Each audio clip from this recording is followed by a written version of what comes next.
Hey guys, welcome back with me again in the channel. On today's tutorial, I'm going to show you how you can automatically generate an Excel spreadsheet when working with Google Sheets file.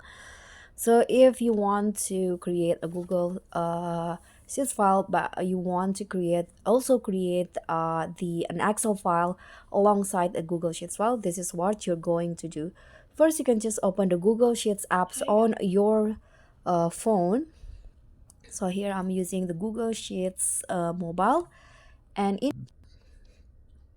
after the Google Sheets file, the Google Sheets is open. You can just click on the three lines icon at the top left corner.